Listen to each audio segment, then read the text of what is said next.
അജയൻ അടാട്ട്. അപ്പൊ അജയൻ ഒരു ദിവസം ഇങ്ങനെ വിളിക്കേണ്ടായി. ഈ അടുത്ത് വിളിച്ചിട്ട് പറഞ്ഞു ഇതേപോലെ ഒറ്റപ്പാലത്ത് ഇങ്ങനെ ഒരു ഫിലിം ഫെസ്റ്റിവൽ നടക്കുന്നു എന്നുള്ളത്. അപ്പോൾ എന്നെ സംബന്ധിച്ച് വളരെ പുതുമയുള്ളതായിരുന്നു. ഞാൻ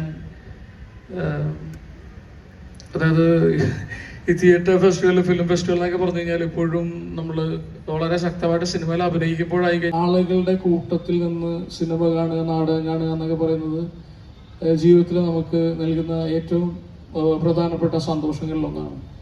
അപ്പം അതുകൊണ്ട് തന്നെ അജയൻ ഇങ്ങനൊരു ഫെസ്റ്റിവലിനെ കുറിച്ചിട്ട് പറഞ്ഞു കഴിഞ്ഞപ്പോൾ എനിക്കിത് അല്ലെങ്കിൽ ആ ഫെസ്റ്റിവലിന്റെ ഭാഗമാകണം അല്ലെങ്കിൽ എന്തെങ്കിലും സാധ്യതയുണ്ടോയെന്ന് നമ്മൾ തന്നെ അന്വേഷിച്ചുകൊണ്ടിരിക്കുന്നത്. അപ്പോൾ ഞാനിവിടെ അടുത്ത് തന്നെ ഷൂട്ടും ചെയ്യുന്നുണ്ട് പാലക്കാട്.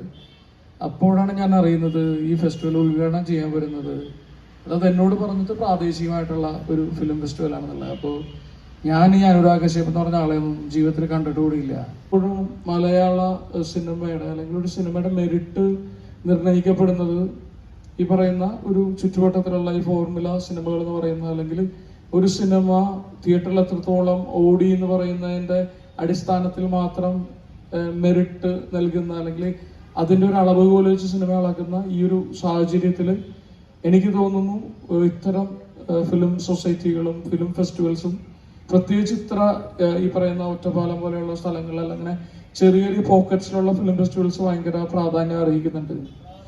കാര്യം ഈ ഒരു കലാകാരൻ എന്നുള്ള തരത്തിൽ ഇപ്പോൾ ഞാനും എൻ്റെ സുഹൃത്തുക്കളും ചേർന്ന് ആട്ടം എന്ന് പറയുന്ന ഒരു സിനിമ ചെയ്തു. അപ്പൊ ആട്ടത്തിന്റെ പ്രത്യേകത എന്താണെന്ന് വെച്ച് കഴിഞ്ഞാൽ ആട്ടം വളരെ നല്ല രീതിയിൽ റിസീവ് ചെയ്യപ്പെട്ടു, അല്ലെങ്കിൽ യുനാനിമസ് ആയിട്ട് കണ്ട ആളുകൾക്കൊക്കെ ഇഷ്ടപ്പെട്ടു, ഒരുപാട് ചർച്ച ചെയ്യപ്പെട്ടു.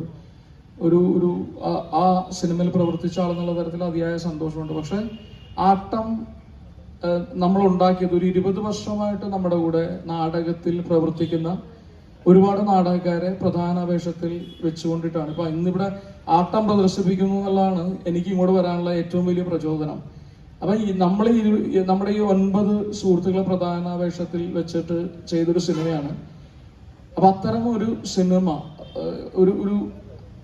ഒരു ടിപ്പിക്കൽ കമേഴ്ഷ്യൽ ഫോർമുലയിൽ പെടാത്ത എന്നാൽ വളരെ എൻഗേജിങ് ആയിട്ടുള്ള, അല്ലെങ്കിൽ വളരെ ഗംഭീര സിനിമ എന്ന ആളുകൾ പറയുന്ന ഒരു സിനിമ ചെയ്തിട്ട് കൂടി ഈ പറയുന്ന ഈ നോർമൽപ്പെട്ട ഒരു സിനിമ അല്ലാത്തത് കൊണ്ടിട്ട് വേറൊരു തരത്തില് ഈ പറയുന്ന നമ്മൾ ഉദ്ദേശിച്ച അത്ര ഓഡിയൻസിലേക്ക് നമുക്ക് സിനിമ എത്തിക്കാൻ പറ്റും, അല്ലെങ്കിൽ നമ്മുടെ സിനിമ വളരെ ശ്രദ്ധിക്കപ്പെട്ടു, അല്ലെങ്കിൽ ഇന്ന് കേരളത്തിലുള്ള എല്ലാ ഒപ്പീനിയൻസ് പറയുന്ന ആളുകൾ നല്ല പറഞ്ഞു, കണ്ട എല്ലാ ആളുകളും നല്ല പറഞ്ഞിട്ട് കൂടി ഒരു ബ്രാക്കറ്റിൽ പെടുന്ന സിനിമകളാണ് ഏറ്റവും കൂടുതൽ ആളുകളിലേക്ക് എത്തുക എന്നുള്ള നിലക്ക് നിൽക്കെ ഇത്തരം ഫിലിം ഫെസ്റ്റിവല്, അല്ലെങ്കിൽ ഇന്നിപ്പോ ഇവിടെ വരാൻ പറ്റും, അല്ലെങ്കിൽ നിങ്ങളെ പോലെ സിനിമയെ സ്നേഹിക്കുന്നത്, പ്രത്യേകിച്ച് ഇത്ര ചെറുപ്പക്കാരുള്ള ഒരു ഫെസ്റ്റിവലിൽ നമ്മുടെ സിനിമ കാണിക്കുക എന്ന് പറയുന്നതൊക്കെ നമുക്ക് അതിയായ സന്തോഷം നൽകുന്നതാണ്. അപ്പൊ അതിന്റെ ഭാഗമായിട്ടാണ്. അപ്പോൾ ഞാൻ എൻ്റെ അനിയൻ അജയന് പറഞ്ഞു കഴിഞ്ഞപ്പോൾ ഞാൻ വരാനുള്ള പ്രധാന കാരണം ഒരു ചേർത്ത് നിൽപ്പാണ്, അല്ലെങ്കിൽ ഇത്തരം ഒരു ഫിലിം ഫെസ്റ്റിവലിന് നമ്മൾ ചേർന്ന് നിൽക്കുക എന്ന് പറഞ്ഞാൽ എൻ്റെ ഒരു ആവശ്യകതയാണ്. അപ്പൊ എന്തായാലും ഇവിടെ വരാൻ സാധിച്ചു, നിങ്ങളെയൊക്കെ കാണാൻ സാധിച്ചു. നമ്മുടെ ഏറ്റവും പ്രിയപ്പെട്ട ഇന്നിപ്പോൾ ആട്ടത്തിന്റെ സംവിധായകനും അഭിനയിച്ച പ്രധാന നടൻ ഒക്കെ ഉണ്ട് ഇവിടെ. അപ്പോൾ നമ്മൾ ഒരുമിച്ച് വരിക, അല്ലെങ്കിൽ ഇത്തരം ഒരു ഫിലിം ഫെസ്റ്റിവലിൽ നമ്മുടെ സിനിമ കാണുക എന്നൊക്കെ പറയുന്ന അതിയായ സന്തോഷം നൽകുന്നുണ്ട്.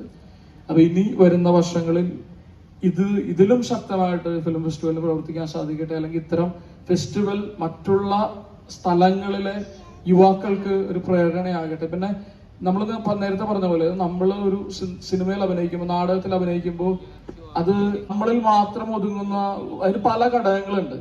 അപ്പൊ അത്തരം സിനിമകൾക്ക് പ്രദർശിപ്പിക്കാൻ പറ്റുന്ന തരത്തിലുള്ള ഒരുപാട് ഫെസ്റ്റിവൽ കേരളം ഇങ്ങോളം ഉണ്ടാകട്ടെ, ഈ മോണോപ്പൊളി തകരട്ടെ. അപ്പോ എന്നിവിടെ ക്ഷണിച്ച എല്ലാവർക്കും നന്ദി പറയുന്നു. അതുപോലെ തന്നെ ആട്ടത്തിന്റെ സ്ക്രീനിങ് ഇവിടെ നടക്കുന്നുണ്ട്, അതിലേക്ക് എല്ലാവരെയും ക്ഷണിക്കുന്നു. നന്ദി, നമസ്കാരം.